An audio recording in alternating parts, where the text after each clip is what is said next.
Click the link in the description for your free AMSOIL catalog.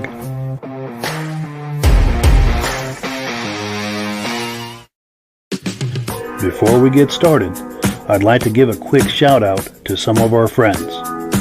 The Eastern Snowmobile Racing Hall of Fame. Search for them on Facebook.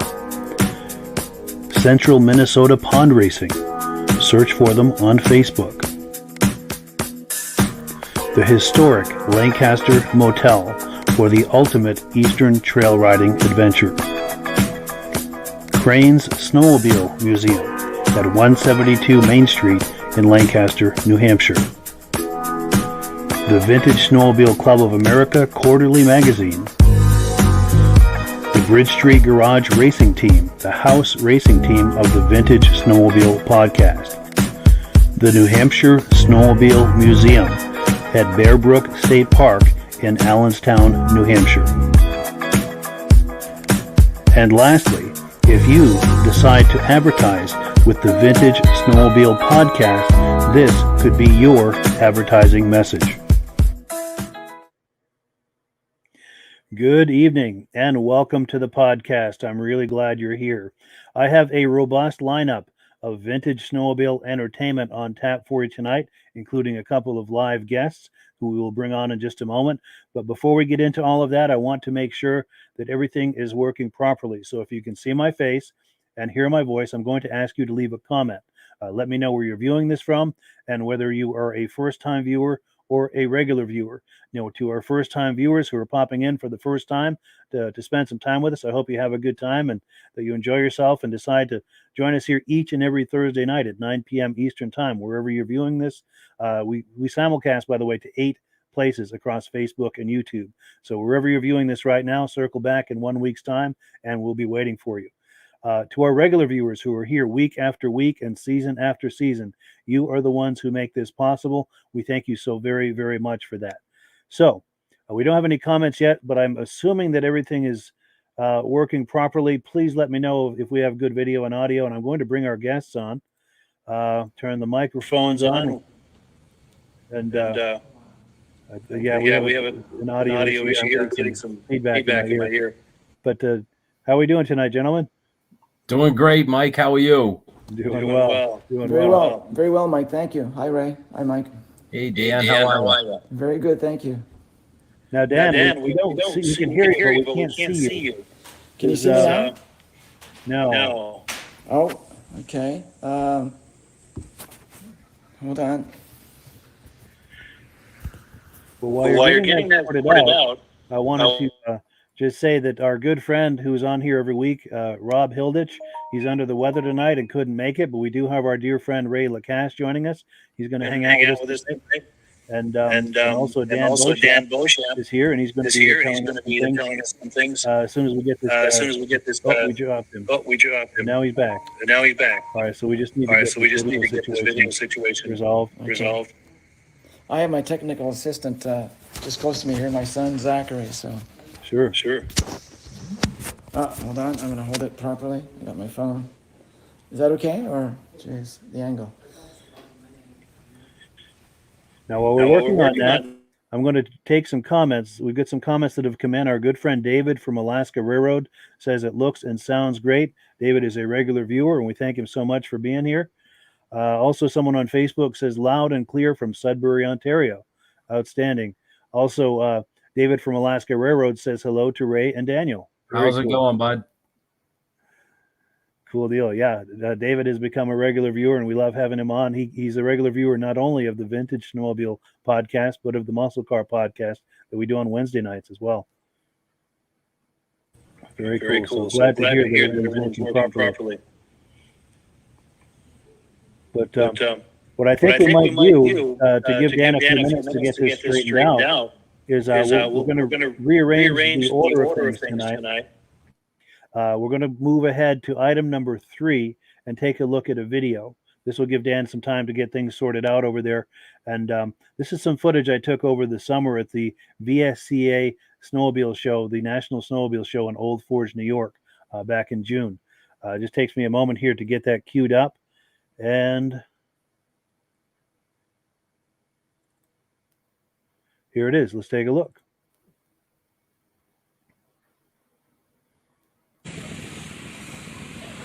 How's it going? Oh, hey, Mike. Yes, you look really familiar. Glenn Ford, I watch your show there on TV. Oh, wonderful. Nice to meet you. Yeah, I brought my motor skis down. So. Do you have anything here? Oh, inside here. Yeah.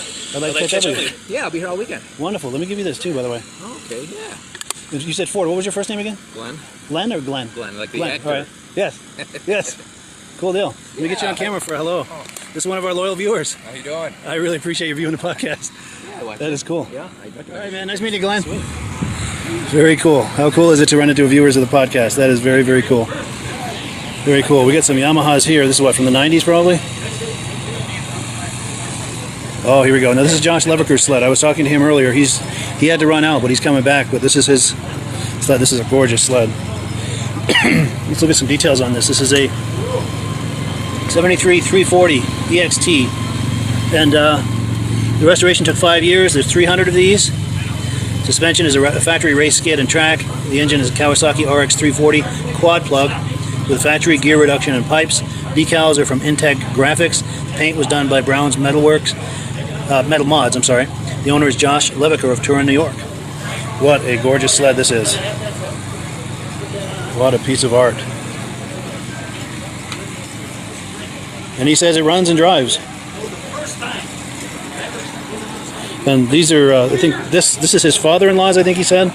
And this one is his. I think the Merc might be his. I don't remember about the LT grade, but we'll go down the line here and check all of these out. I'm all about cats, so I'm not going to skip any cats, especially something as nice as this.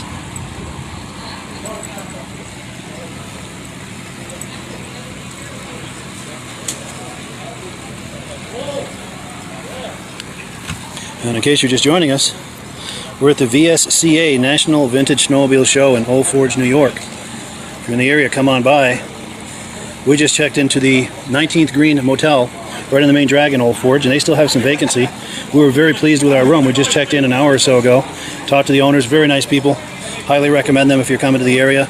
They still have vacancy, so just look for them on a Google search. They're easy to find. The 19th Green Motel in Old Forge, New York. So if you're thinking about coming out on a wild impulse, there are places with rooms. I just named it, the 19th Green Motel. Look for them on a Google search. They'll come right up, book your room, and come on over. Join in the fun. Now this is Josh's. Oh, those dogs see those dogs. All right, that's what all the excitement's about. Yeah, this is his cross-country cat, Josh Leviker's. Josh is a regular viewer of the podcast, and he and I are in pretty regular touch on Facebook. He sends me all kinds of nice images of cats, projects he's got. See if I can get a better angle of this cross country here. Oh no, Andrew Strako says, I will be there tomorrow. He's coming in from Granville, New York. Wonderful. Well, if you see me walking around, Andrew, doing video, be sure and say hi. Give me a wave on a video. Love to meet you. Oh, I love this key fob. See if I can get a better image of that. I mean, Cat had so much going on in the 70s, but one of the things that was really enjoyable was all the swag they had, all the keychains and mugs and, you know, rugs like this and clothing and more clothing. Cat really went nuts with that, and it was wonderful. Nice Mercury snow twister here. Trail twister, I'm sorry. Unrestored. Owned by Josh Leviker.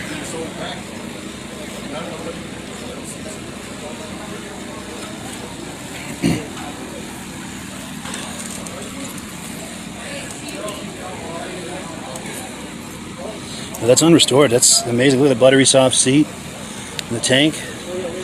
Everything on this is just really beautiful. Really nice shape. That's very impressive. And Saltigre too. Let's take a look at this. I think this is Josh's too. When we go around the front, we'll look at the tag and we'll find out for sure. How you doing? Good. How you doing? Good. So it turns out this is owned by Dave Wiedrich in Turin, New York. Now is Dave? Yeah, Dave I think is Josh's father-in-law. So it's in the family. These guys have some beautiful sleds. This is a 87 El Tigre. So a little more modern. And every bit is beautiful. Here's a Indy XCR. I'm thinking that's from the 90s. What do you guys think? Now this sled, if I understand correctly, belongs to... I'm drawing a blank on the name. Legendary... It'll come to me. Let me talk about it and it'll come to me. I'm drawing a blank on the name. Herb Yancey. This is Herb Yancey's sled, I believe. And this was a restoration done by our good friend Mark Belanger, who does excellent, excellent work. He's based out of Whitefield, New Hampshire. And if you're ever looking to have any kind of restoration work done, he is your man. He does stuff that is just uncannily beautiful. And I ran into Mark Belanger. He's here. Had a chance to visit with him for a few minutes. I assume here Herb Yancey must be here too. Yeah, it says right on the side of the sled here. Herb Yancey, legendary Eastern racer. I have not seen Herb yet, but I'm sure he's around. Yeah, what a restoration that is.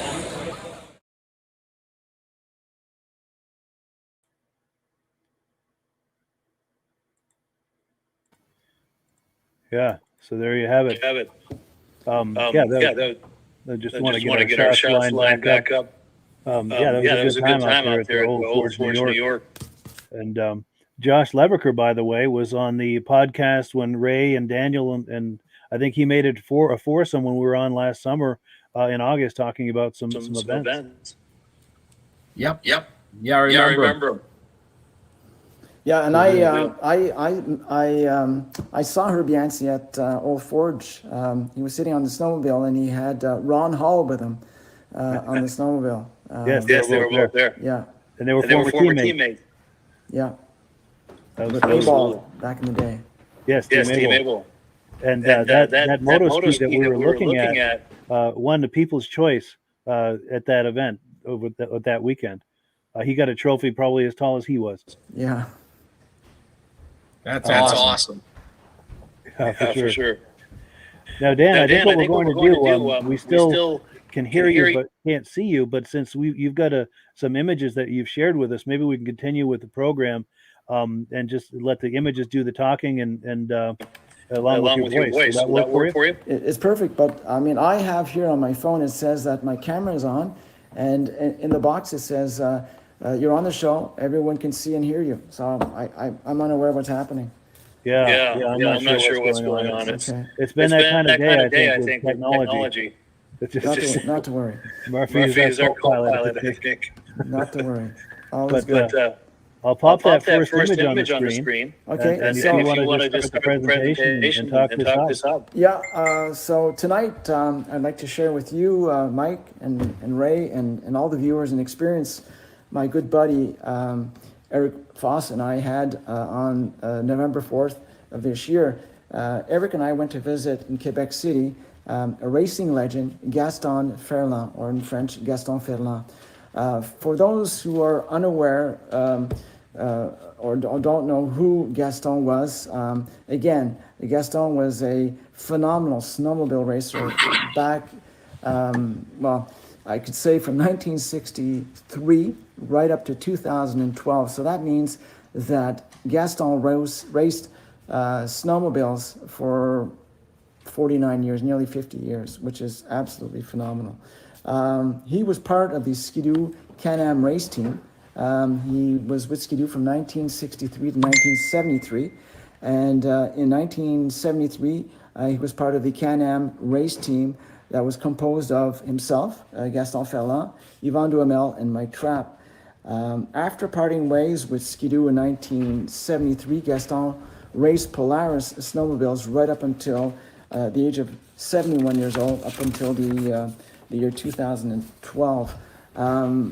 Today, Gaston is 81 years old and is in extremely good shape. As you can see, I mean, look at him. I mean, he's got broad shoulders, and he's in very good shape for his age.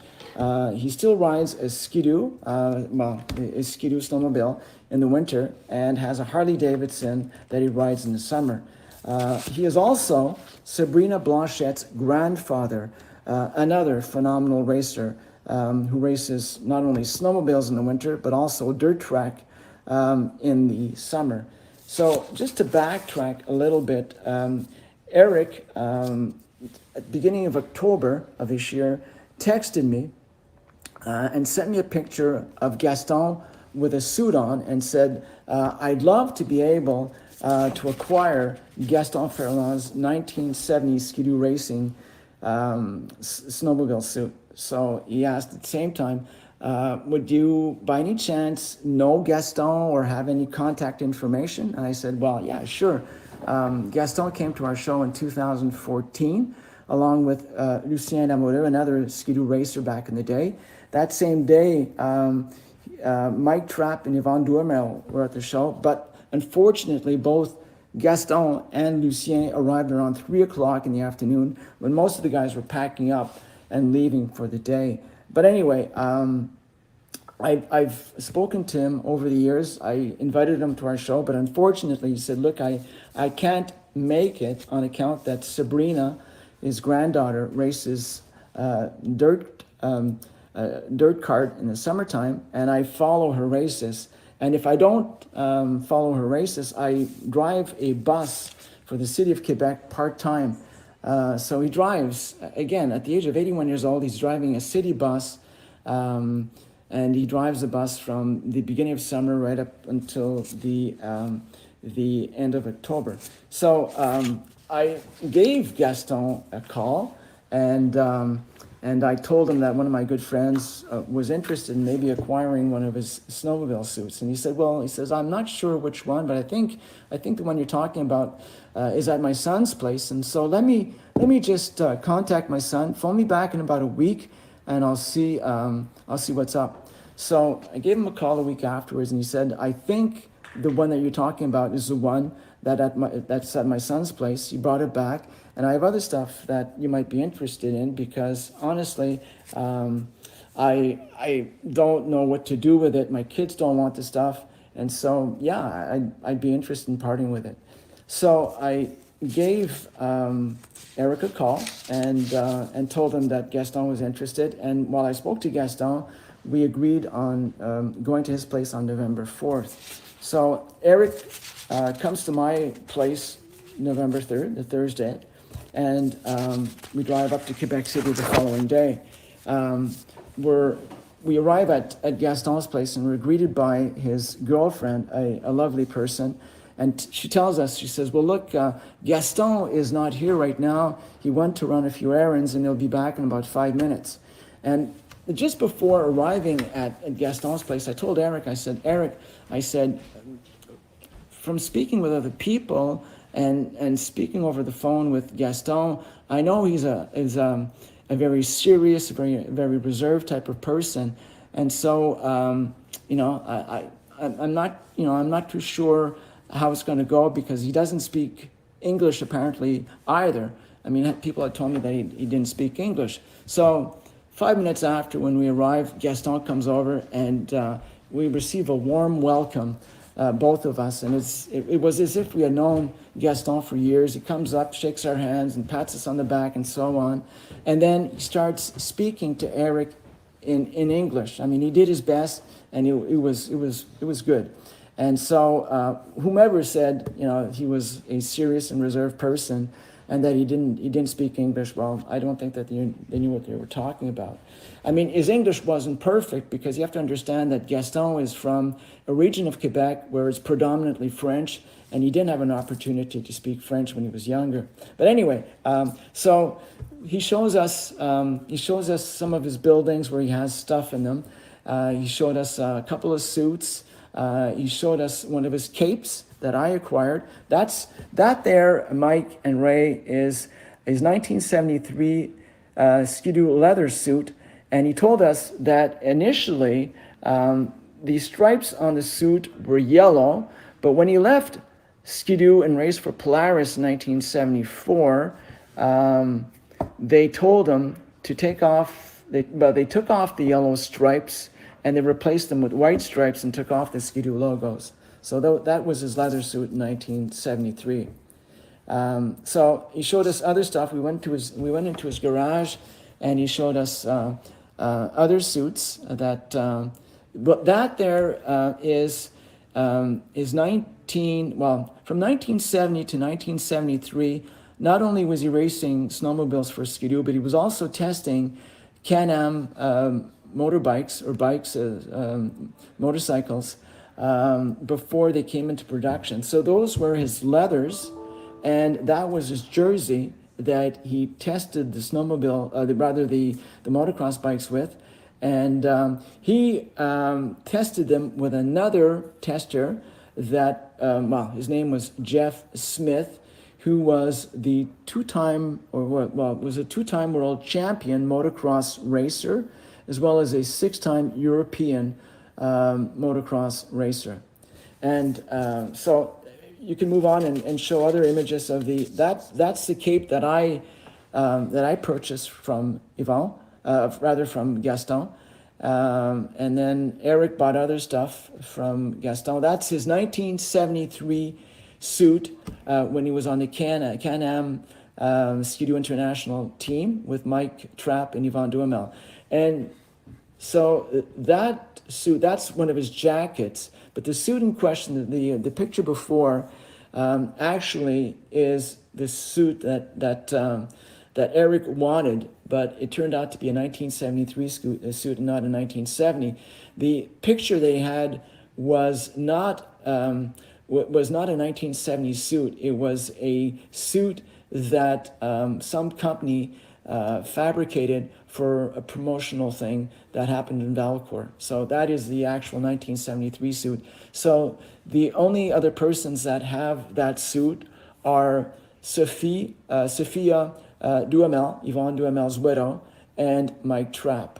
And I just spoke recently to Mike Trapp, and Mike Trapp does not want to part with any of his stuff. So I thought that was pretty cool.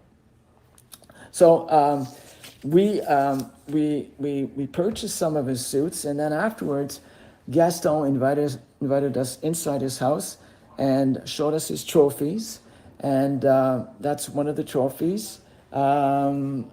That is the King Castle Trophy, one of the races, and it was 1971, and he won for coming in first $52,000, and I believe it was $52,000 American back in the day, which is a lot of money, which was a lot of money back then.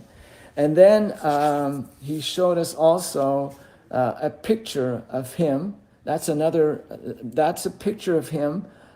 If you go back, Mike, to the picture on the wall, that's a picture of Gaston when he was invited to go racing in Finland, sponsored by Ski-Doo. It's a 1969 TNT 669.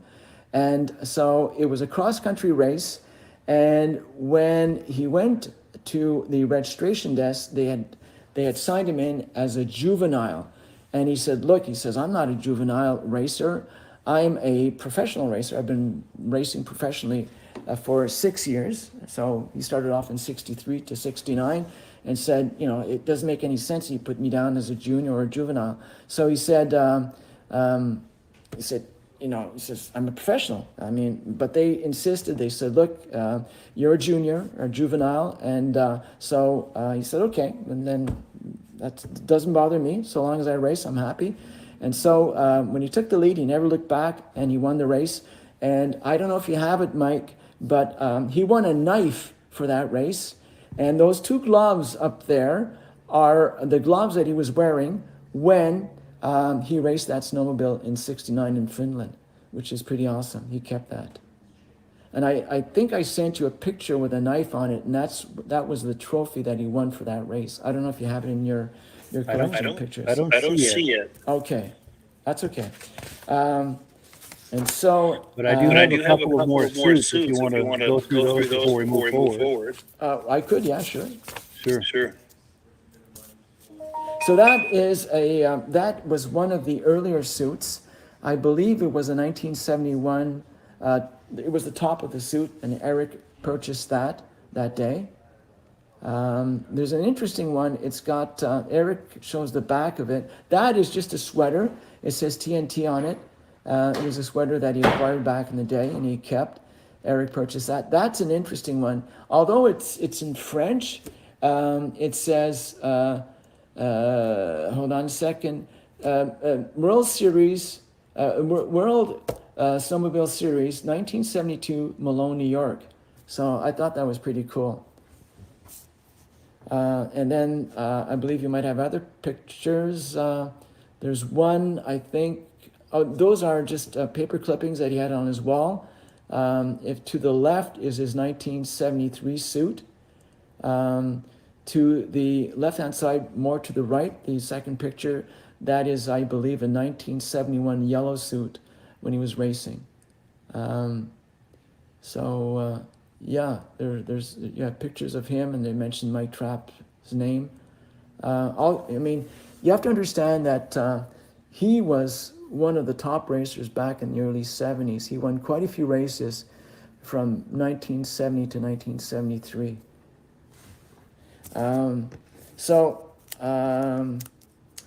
Lastly, I'd like to just mention, well, that's the X2R that established a world speed record in Boonville, New York in 1972. It was actually Yvon Duhamel that established the record at 127.3 miles an hour. But Gaston also tested and raced that snowmobile.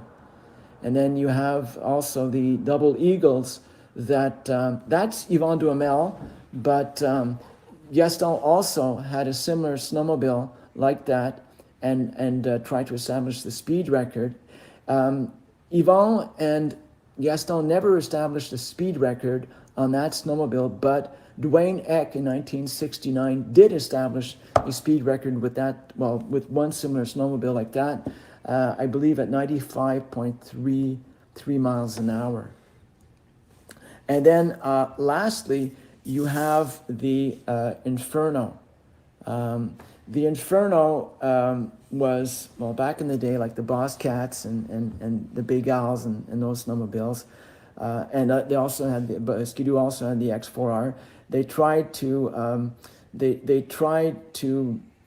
fabricate a snowmobile that would exceed, records of over 100 or miles an hour and faster.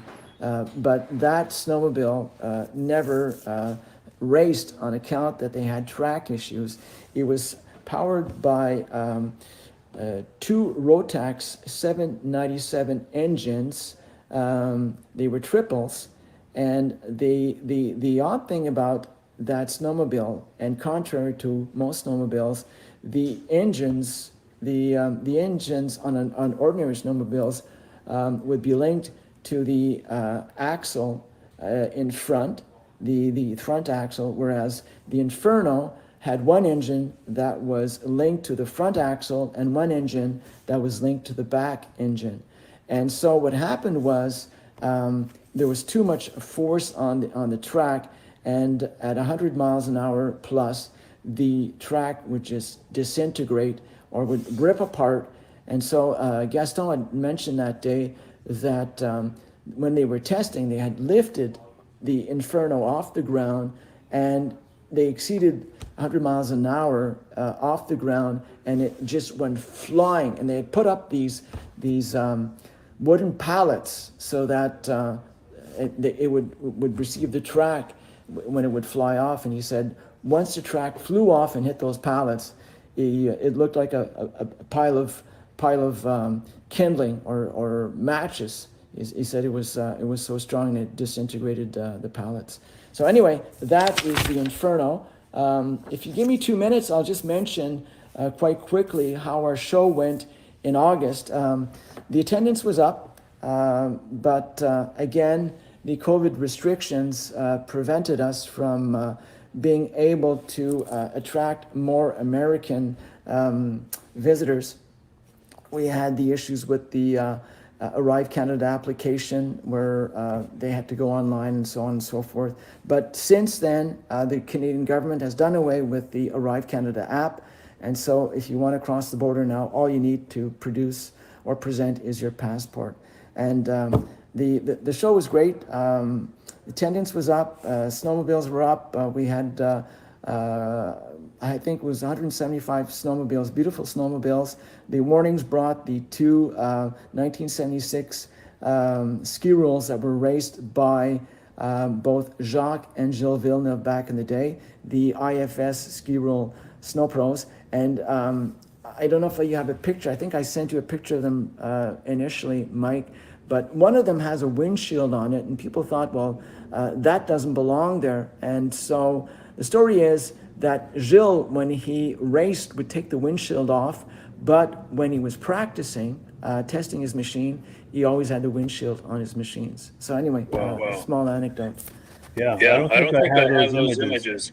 Okay. But or if I do, they didn't get uploaded today for tonight's podcast, and I apologize. But No problem. I would love to on a future episode have you come on, and maybe we can talk about the event, and if you have any images, video, anything like that, love to do a presentation on that. Sure, no problem. So basically, that's it. Thank you, Mike. Well, yeah, thank you so much. Now, anyone viewing this, if you have comments, by all means, leave them. Let's see, we've got someone. I'm going to shut your mic off for a moment, Dan, because we're getting an echo. But somebody says, Darren Lumby says, absolutely love your show. He's from Minnesota. Thank you for doing this. I've got a couple of 71 Scorpions, and I've been addicted to these things since he was 6. Very cool. Very cool. And then, of course, Jeff Wesner says, great history on Gaston. And then Rob Hilditch, let me back this up here, who's usually on this program, but he's under the weather tonight, couldn't make it. He's talking about Sabrina now, saying Sabrina, Gaston's granddaughter, is a phenomenal driver, and it's true. I'm sure we've all heard of her. And Rob continues saying, I've seen her win many races, and it's true. Who in this hobby has not heard of Sabrina? Yeah. Oh, and David from Alaska Railroad is saying racing at 70 plus years old, very impressive. God bless him. Absolutely. And then we've got Stacy and Art Fosler saying hello from Platte Hill, New York. They're regular viewers. And then one other comment, David from Alaska Railroad talking about the video we looked at earlier, saying they're good looking sleds. He's a huge fan of polished tunnels. Cool deal. Oh, and one more comment came in. Great history on the Ski-Doo race sleds. Outstanding. Yeah, thank you so much for that, Daniel. That is wonderful. You're welcome. Now we're going to move on to the next segment of the program. We're on item number 2. We moved ahead and we did number 3, but we're going to do item number 2. And I actually owe a lot of people an apology because my messages have been backing up. They're just stacked up, and I've been horrible about getting to them. I'm finally starting to get through them.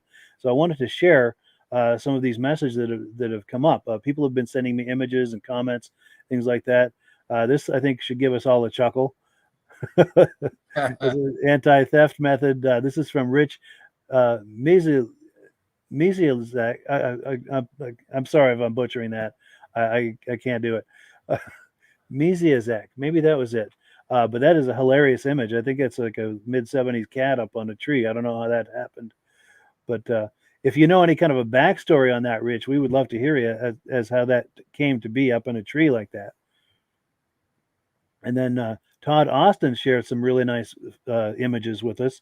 These are from a mid-70s trip to Yellowstone. And as I get close to the screen here, looks like there's some maybe 73, 74 TNTs in the back of that truck on the left. A couple of Harley Davidsons, maybe 74-ish, give or take, in that middle truck. And then a couple of cats in that Ford on the right. And then he's got some other images probably from that same trip. And I'm thinking this must have been 75 or 76 because see that Colt, that Polaris Colt? That's what, 75, 76 maybe? Anyone?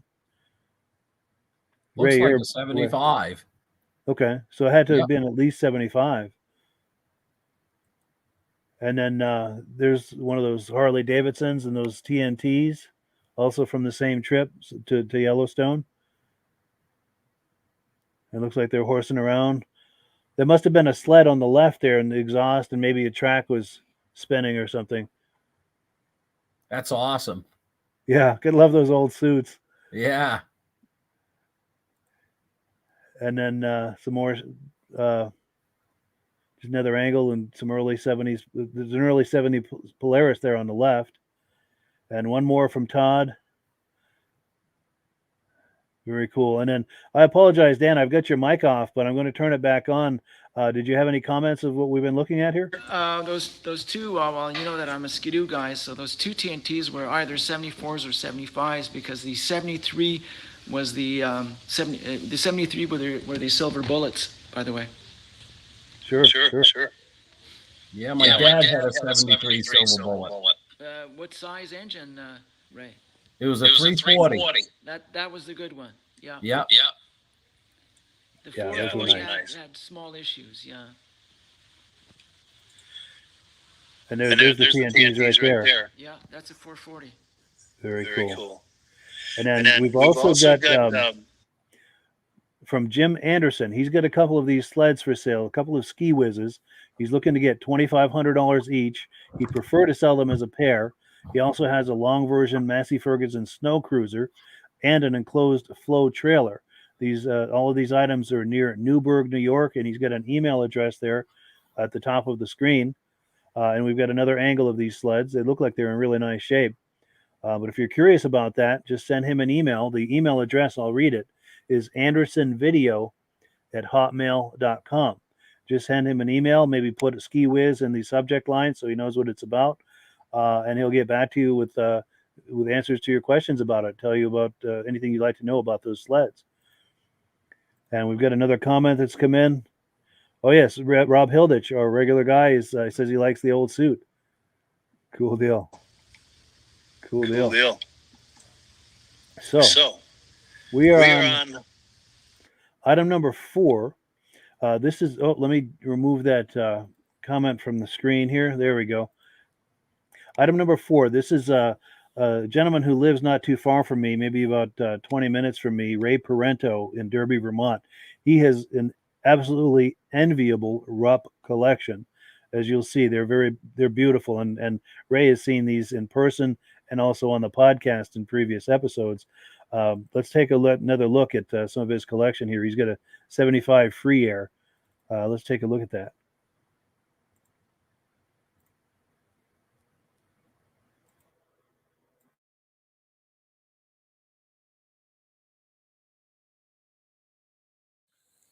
So what we have here is another 75 Free Air chassis. The same gentleman that I acquired this one owned this one. His name was Bruce Ingerson, and he's in Ludlow, Vermont.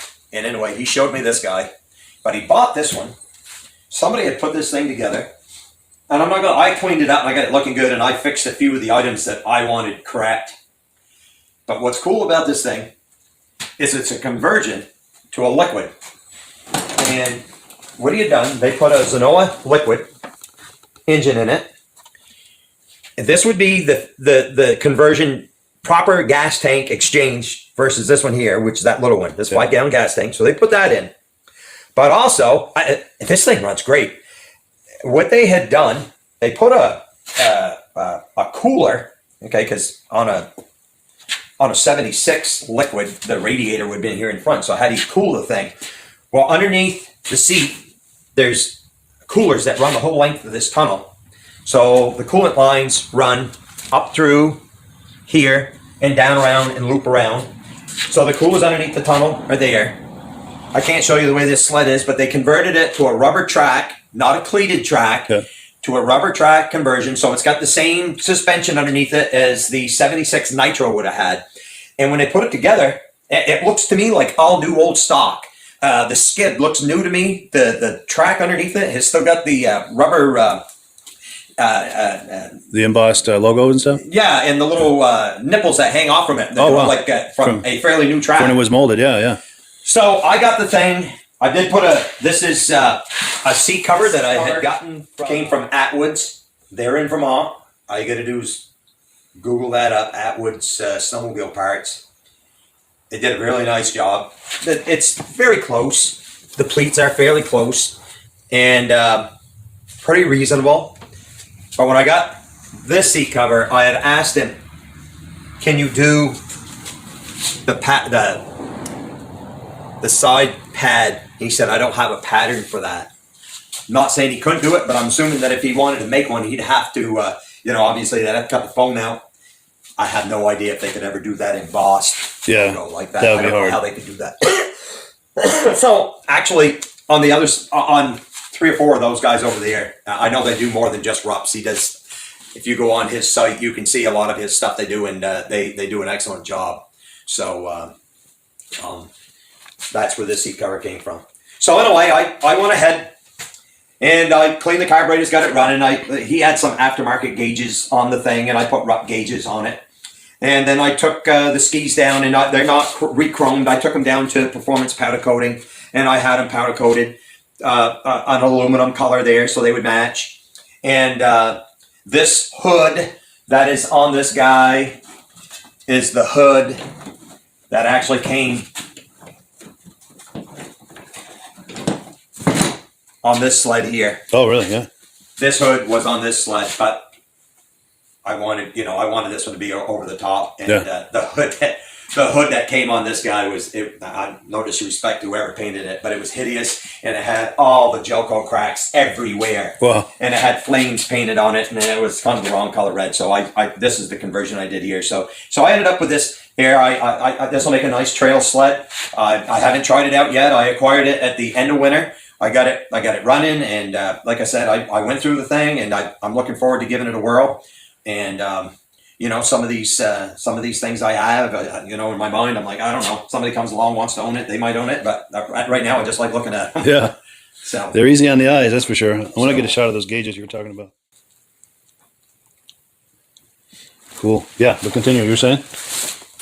No, it's just so that's how you end up with 2 75 FAs. I go down and I purchase a set of cool looking skis to put on another project, and then the gentleman thinks you're in, Bruce said to me, it's pretty evident you're into this hobby, and then he recognized my name, and then he said, well, I'm good friends with Armin Buteau. We used to race together. I said, yeah, I know Armin pretty well. Up in Pittsburgh, New Hampshire. Sleds that he had, and one thing leads to another, and he said, well, I'd be proud if you would take this thing. I'll sell it to you when I got into it, and you can take it the next step above where it is now. So that's how I acquired these 2 guys here. So, yeah, that's cool. They look good in my collection, and happy to have them.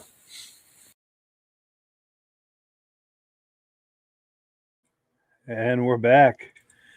Yeah, any reactions to that, gentlemen? Oh, that's awesome. I did get to see those sleds at our show back in September, and Ray's a great guy, and just phenomenal, beautiful work. I was just amazed at it, and that's what's fun about these shows, is being able to see everybody's sleds, and it doesn't matter what make or model. It brings back the era, and meeting the people and talking to them, the conversation's what's worth it.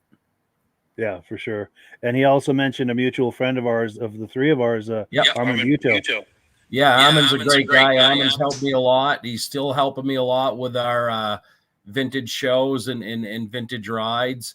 And just whenever we have a meeting and sit with Armin, it's so much fun to listen to his stories, talking about all this. It'd be great to just sit with all these guys. And yeah, for sure. If ever you're able to have any influence with him to maybe get him on the podcast, or even do a video with him that we could air on the podcast, I'd love to see that. I've only seen a fraction of his collection, but it's very impressive. Yeah, maybe I can make it over sometime and do a little bit of video over there by his collection. That would be amazing if you could pull that off. Yeah. And then Dan, did you have any reactions to what we've been looking at? Look, I mean, they're absolutely gorgeous snowmobiles. His collection is awesome. What can you say? It's so funny because he had mentioned that the cab that he had on that free air that he converted to a liquid was hideous. And in so many cases you see that kind of stuff. It just reminds me of Yvon Duhamel's 1974 Snow Pro, and there's only one left, owned by the Warnings now. But when Yvon stopped racing in 1976, he opened up a Snowjet dealership in the Laurentians here in the province of Quebec, and he painted that 1974 Snow Pro blue like a Snowjet. And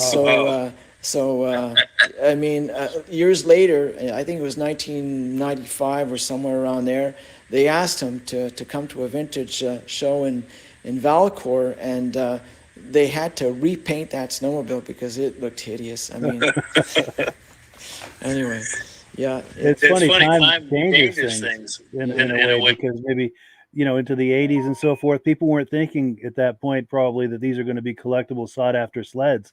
They were just, old sleds, we don't use it anymore. Let's paint it up and make it, do something crazy with it. And now looking back, all these decades later, it's like, what were you thinking? Yeah, that's what he told me. He said back in the day, he had his kids, Mario and Miguel de Duhamel, the famous motorcycle racer. They would ride that Snow Pro like it was just an ordinary snowmobile on their farm up in the Laurentians. I mean, imagine that, you're racing a snowmobile like that around the woods, and I mean, anyway. Bushwhacking and ditch banging. Yeah. Wow. That's wild. Now, before we move on to the next part of the program, when we were on item number 2, the announcements, I had intended to give both of you a chance to talk about any upcoming events that you're involved with, because I know you both do vintage snowmobile events. So I wanted to give a chance. I will let Ray go first. Did you want to talk up any events you've got on the horizon? Sure. I mean, we've got coming up in March. It's the first Saturday in March, which I believe it's March 4th. I don't remember the exact day on the top of my head, but we have another our third annual Great Northwoods Vintage Snowmobile Ride in Pittsburgh, New Hampshire. And we're combining it with what's called the Parade of Lights here in Pittsburgh that we have on a lake. Trying to get the Guinness Book of World Records involved for the most snowmobiles in a parade on a lake, which is a little over 1,000. And I believe they probably had it last year, but now we're going to combine it with a vintage snowmobile ride. Hopefully get some of these vintage sleds out there too for it. I think it'd be pretty cool. Yeah, what an experience that will be. Yeah, absolutely. So we're looking forward to that. And then next year we're going to do another vintage show again, the third Saturday in September. This year was the first one. It was a pretty good turnout, excellent day, and we're looking to maybe.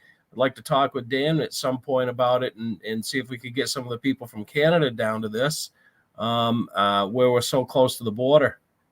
Yeah, for sure. That's a great idea. Get more people going back and forth like that. Yeah. No, that is a great idea. For sure. And Dan, did you have any upcoming events you'd like to talk about? Unfortunately, Ray, I'm leaving on the 5th of March. We're doing a modern snowmobile ride, which is approximately 7 to 8 days. We're doing northern Quebec. We're doing approximately maybe 1,200 miles. Wow. Yeah. I'd love to make it to your ride, but the next day again I'm leaving, and it's a 6-hour drive up to Roberval. But we plan on having our snowmobile club, the Vintage Snowmobile Club of the Adirondacks, and I had mentioned before that we're both American and Canadian. We're having a ride in upstate New York, which is in Merrill, New York, right next to Lion Mountain. We haven't chosen a date because every time we choose a date, Mother Nature comes and ruins it for us. So we kind of like, a week in advance we'll announce it, and then we'll go for it. And then we have a second run here in Canada around our country place. We're looking at rides that would be between 40 to maybe 50 miles. So we did an Ironman. We called it the Ironman run in 2017. We left Lion Mountain, New York, crossed the border, and came into Canada. Went back to Lion Mountain via Moores, New York. We did 184 miles in one day on vintage snowmobiles. So we started off, we were 14, we ended up 9 finishing, and I finished on my 1972 640 Nordic. So it was a good day. Yeah, very cool. We have place for 3-4 people if you're interested. I don't know, Mike, you can contact me.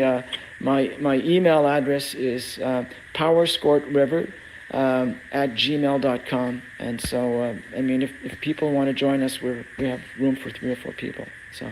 Perfect. And that's powersportlover@gmail.com. Did I hear that correctly? Powersport River. So it's POWERSCOURTRIVER@gmail.com. So. Gotcha. Yeah. So by all means, anyone listening to this, if you're curious about what Daniel is talking about, send him an email, and he'll be happy to help you with that, get you the information that you need. We also have some comments coming in. Reese Fleury says he would love to join that ride in Merrill this year. Cool. Yeah, definitely be in touch about that. And David from Alaska Railroad says, Ray, I wish we had events like that. Would love to join on that ride with his TXL. That's right. We got a fellow TX lover in the house. Well, if he brings that TXL with him, we may not go home with it. Yeah, for sure. TXs are hard to resist, for sure. Yeah, they are. Well, cool deal. So, any final comments on what we've just been talking about before we move on to the next segment of the program? No. I'm good. All right. Good. All right. So the last item we're going to look at, this is an induction ceremony for the Eastern Snowmobile Racing Hall of Fame that happened on September 10th. Anthony Butch Consolini was inducted into the Eastern Snowmobile Racing Hall of Fame. Let me pull up that video clip here and we'll take a look. All right, this is Anthony Butch Consolini, inducted into the Eastern Snowmobile Racing Hall of Fame 2022. With much early success as an independent racer, Butch began racing in 1968 for the Tri-State Power Sled Team, a Skidoo distributor from Lee, Massachusetts. After making a name for himself in some of the smaller races around the state, Consolini's breakout moment came at the 1970 Massachusetts State Championship, where he took 3rd in B-Stock, 1st in Mod 1, and 1st in Mod 2, making him the overall winner for the prestigious Governor's Cup. Butch grabbed the first place win in Mod 1 at the 1970 High Chaparral races in East Jewett, New York, and kept up his winning ways by winning Mod 1 in both the oval and the cross country, tying him with Bob Martin for the most points at Laconia International in Loudon, New Hampshire. For the 1970, he wound up 3rd in points for the Eastern Division in USSA. In 1971, Butch was unbeaten in Mod 1 at Plainville, Connecticut. At West Springfield, Mass, Consolini led the way in Mod 1 and grabbed the 3rd in Mod 2. He took 1st place in Mod 1 and 3rd in Mod 2 at Monticello, New York. With a 2nd place finish in Mod 1 at Bangor, Maine, Butch continues his winning ways by garnering 1st place in Thompson, Connecticut. After a 2nd place finish in Mod 1 at Barrie, Vermont, Consolini tied with Timberland Machines team captain Bob Fortin for top points in Mod 1 in the Eastern Division of USSA with 78. And we know how Bob Fortin was, and to even tie in points for Bob Fortin back then would have been a tough thing. Driving the new 295 and 340 3-cylinder Blizzards, Butch raced to 5 consecutive wins in Mod 1 at Canton, Connecticut. 1st at Scarborough, Maine, 1st at Bangor, Maine, 1st in both Mod 1 and Mod 2 at Lancaster, grabbing the Kilkenny Cup, and 1st in Mod 1 and Mod 2 in Northampton, Mass. Anthony was a force to be reckoned with in the Mod 1 and Mod 2 classes. He was number 1 in points for the 1972 season in the USSA Eastern Division with 1,812. Due to canceled events of a warm 1973 winter, he still wound up number 1 in points again in Mod 1 with 1,315 points, including a Mod 1 win at the Pennsylvania State Championship. Butch held the top points total 3 years in a row in Mod 1, competing in a class that totaled thousands of active drivers. He wore gold bibs number 20, 12, and 6 during his totally dominating career. And it's just a pleasure, because I remember watching Butch race at Lancaster, and he was one of the best. So Butch, please come on up here.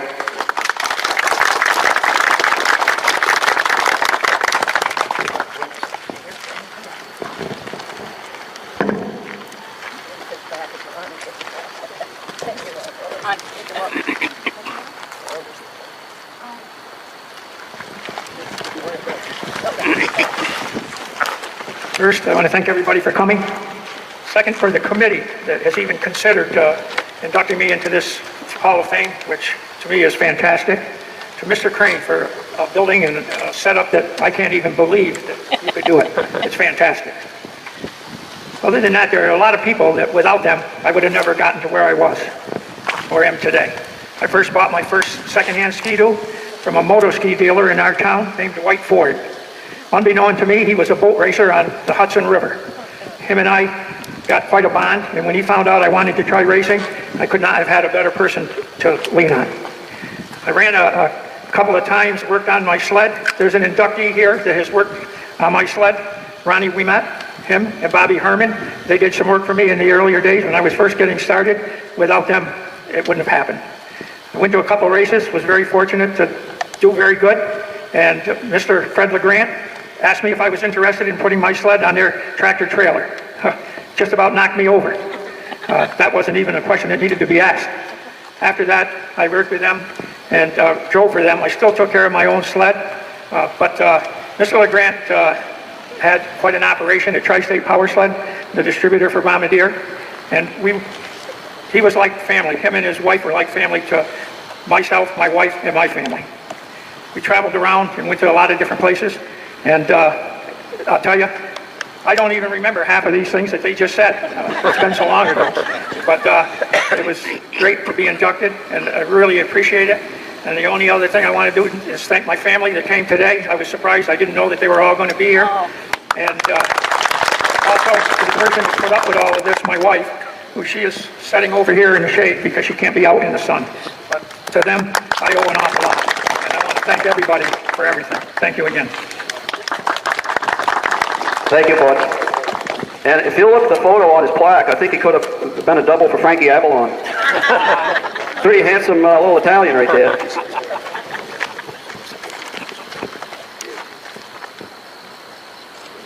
Can your wife come and take a picture? Sure. RJ. Okay. That's right. Right. That's right. Yeah. If it wasn't for the women, these guys wouldn't be racing. That's right. Wait a minute, my son's taking one. You got it, Mark? Okay. Here's your other one. Thank you. Butch Consolini, ladies and gentlemen.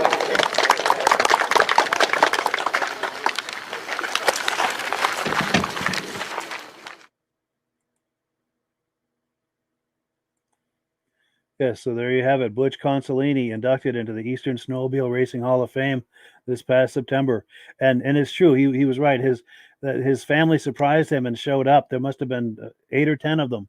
They came. I don't remember where they came in from, but they came in from quite a ways, and he was impressed by it as was everyone else. It's really, really nice to see. Any thoughts on that, gentlemen? Yeah, just to hear him as humble as he was, saying, that he didn't even remember half the stuff. That just shows that he cared about racing. It wasn't, about me. It was just getting out there and competing, and all the other guys that helped him. He couldn't thank him enough. I mean, that's what's great about this sport, and great about the people around it. It's like a huge family. I've enjoyed, when I was younger. I've been away from it for quite a while. Just got back into it a few years ago. And it's such a great feeling. Yeah, for sure. Any thoughts, Dan? Well, my hat is off to Mr. Crane and the Eastern Snowmobile Racing Hall of Fame for the excellent job that they've been doing, recognizing racers that should have been inducted in the Hall of Fame in Saint Germain. I'll give you an example. Ron Hall, who was an amazing racer and who is in Arctic Cat's 50th anniversary book, who was recognized as being one of the greatest independent racers of the day, is not even in the Hall of Fame in Saint Germain. And I thank Mr. Crane and the Eastern Hall of Fame for inducting such a person like Mr. Hall, who deserves to be in the Hall of Fame. It's amazing. Thank you. Yeah, for sure. And and it's true. I've gotten to know Ron Hall over the years because he was inducted 2 or 3 years ago, and of course he comes to each induction ceremony because to build on what Ray was saying, it's become a community and it's almost a reunion type of environment. Everyone gets together and looks forward to seeing each other each year.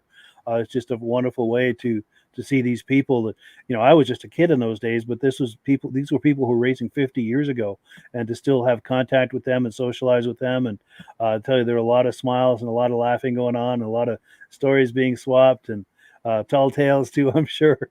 But it's just a wonderful time. It's more than just awards being given out.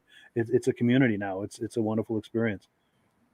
That's for sure. I mean, I was supposed to go in 2020, 21, but because of COVID, I wasn't able to go. But I sure like to be able to assist and to go to one of the inductions one day. So. Yeah, for sure. We'd love it if you could make it to the next one. It's usually the second Saturday in September. In fact, let me pull up a calendar here. I can probably tell you with pretty good accuracy. It's probably going to be September 9th. I need to confirm with Midge and Paul to make sure that that's the date. But you can pencil that in at least as to when that might be. And as I have better information, I'll confirm that on the podcast. But that is pretty much all we have tonight. I thank both of you for coming on. I also thank the viewers for being here, making this podcast what it is. We could not do it without you. And we had another comment that came in. Let me pull that up. Someone, I bet that's Bruce Borvars confirming that September 9th is the date. Also, David from Alaska Railroad says, great show, gentlemen. We thank you so much for that. And Darren Lumby says, thanks again, guys. See you next week. We will look forward to that. One more comment. Josh Leverker's in the house. I had the opportunity of meeting Ron Hall at the sled show in Turin this past year. Great guy. Absolutely. I echo that completely. In fact, when he was in Lancaster for the Hall of Fame, a bunch of us had a chance to go out to breakfast, and I had a chance to sit with him and his wife and I think there were 8 or 10 of us there all in a big circle at a table visiting. Had a wonderful time. Yeah, good times. But that is all we have for tonight. As always, we give the last word to AMSOIL. Let me cue up that AMSOIL video. And thanks again, gentlemen, for coming on. And thank you also to the viewers. A Merry Christmas also to one and all. Thanks, Mike. Thanks, Dan. Great seeing you guys again. Likewise, and Merry Christmas to everyone as well. Happy New Year. Whoops, that was the wrong video. Good night. This time we're really leaving. Good night. Bye-bye. Good night, everybody. Hello, everyone. This is Rob and Mike. How you doing today, Rob? I'm doing good. Mike, yourself? Very well. Thank you so much for coming on. I appreciate it. Now, today, we're going to be talking about AMSOIL.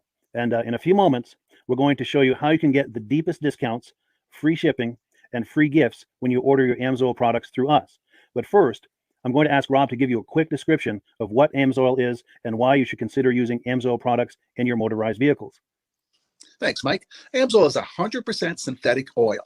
Everybody uses AMSOIL for a different reason. Some people like the benefits that AMSOIL is warranted for 25,000 miles or 1 year. The reason we can do that is because AMSOIL doesn't oxidize. It doesn't form the usual carbons, gums, sludges like petroleum oils do. That's why we can keep it in the engines longer. Petroleum oils never do wear out. They oxidize themselves. That's why they have to be changed at 3,000 kilometers.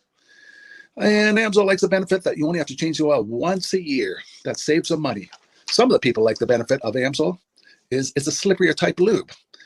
By having a slipperier type lube, it cuts down friction drag. By less friction and drag, engines run 20 to 50 degrees cooler, better gas mileage.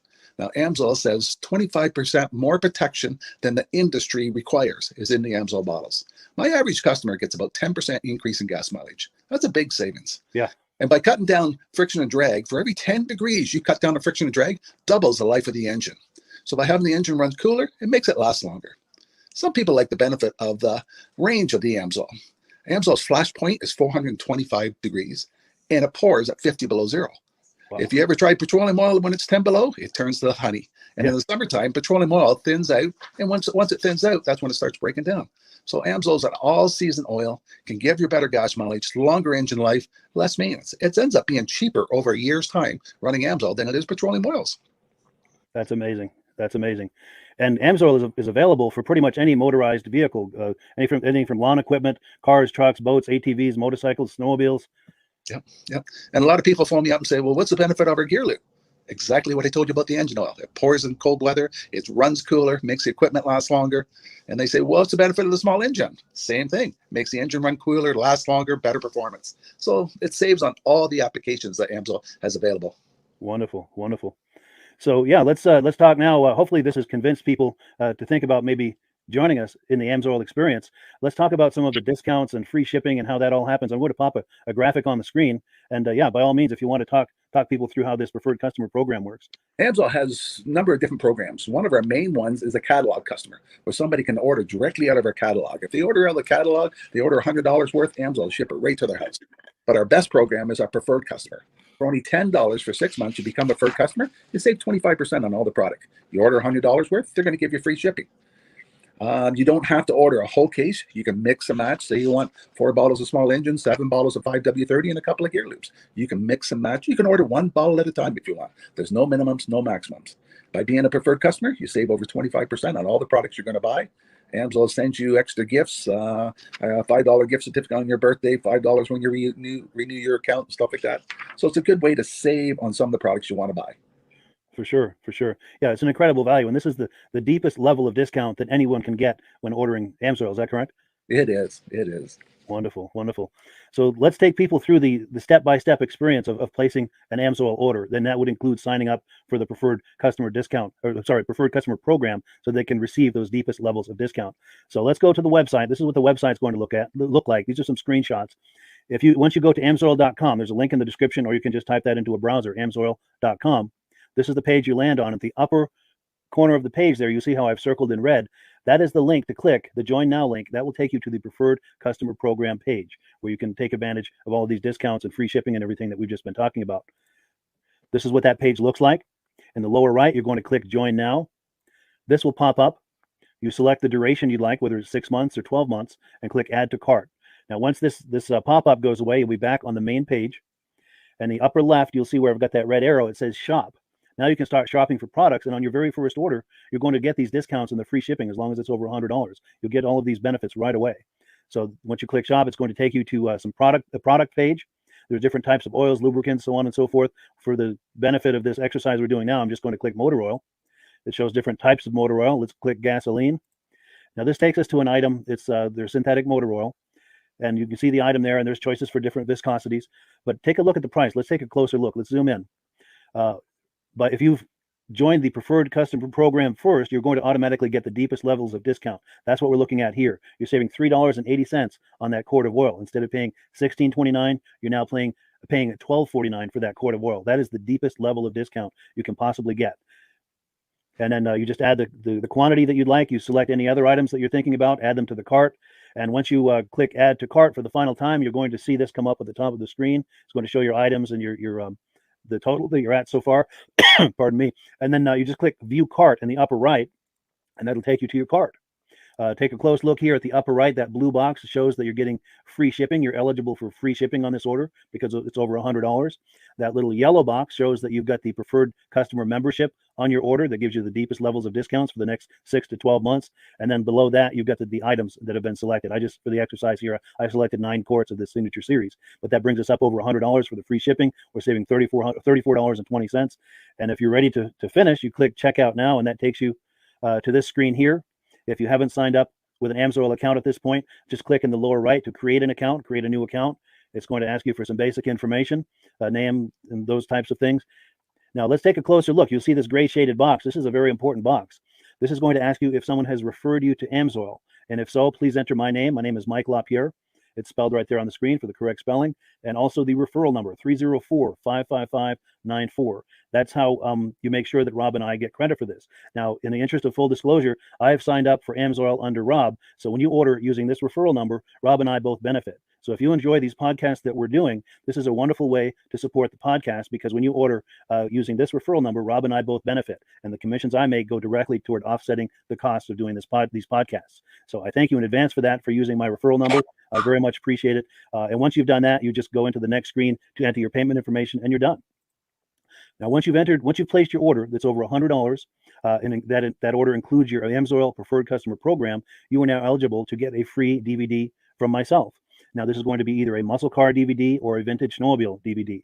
Use the email address on the screen, wkspodcasts@gmail.com. Send me an email. Let me know which DVD you would like me to send you, the muscle car or the vintage snowmobile DVD, and I'll get that right out to you. As you're typing in that email, in the subject line, be sure and type in capital letters free DVD requests, so it stands out as I'm checking my email, and we'll get that right out to you.